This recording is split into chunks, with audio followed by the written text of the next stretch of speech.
Hey Bridge Church, I hope everyone's doing well. I really hope that these videos are encouraging you and directing you towards a closer relationship with God and helping you to understand that there are things out there that try to destroy our relationship with God. And today I want to talk to you about another relationship killer called pride. Pride can come in so many different ways and shapes and forms in our own lives. We know that it says in the Word of God that God resists the proud, but He gives grace to the humble. You know, our pride can be our own ego or arrogance in our lives. You know, there was a time in my life, friends, when I used to say, I have enough experience, or I've been through enough things, I have enough wisdom and knowledge and insight that I don't need to go to the Word of God every day. And God really began to deal with me on this and show me, not only in my own life, but other people's lives around me. I would catch myself watching a TV show where a pastor would talk about there was a time in his life when he had lost all hope and he was, you know, on his lowest of lows. And he said that he went to the Word of God almost as a last resort, as I think so many of us do at times. And we'll go over there to the bookshelf, and we've got all these other books lined up, and there's the Word of God. And we may pick one of those other books off that shelf and leave the Word of God right there, when what we essentially need is in that Bible. It's so life-giving. It can help us and nourish us. It can help others around us if we would just take a little bit of time and spend time in that Word. I realized that I myself needed the Word of God. And as I began to get into it, all I had at the time was the New Testament. But I began to read it and realize that there was so much life in it. There was so much joy in it. There was so much, even though there was correction that would be brought into places of my life, that it began to change my attitude, which ultimately changed my altitude with God.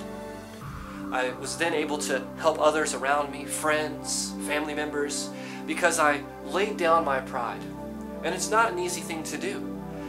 I remember thinking, you know, who is God to tell me to lay down my pride? I've got so many gifts and so many talents and so much ability that I could do whatever it is that I want. Not even considering and thinking about that God is the very one that gave me those gifts and talents, just as He has blessed you with gifts and talents. He formed us. He knew us before we were even created in our mother's womb, the Bible declares. He has a plan for our very lives, friends. But we need a craftsman in our lives. We need a relationship with Him to help to groom us and to grow us into those gifts and talents. I know there's times when we may see somebody and go, you know, I could do that so much better than they could if I could just have a chance.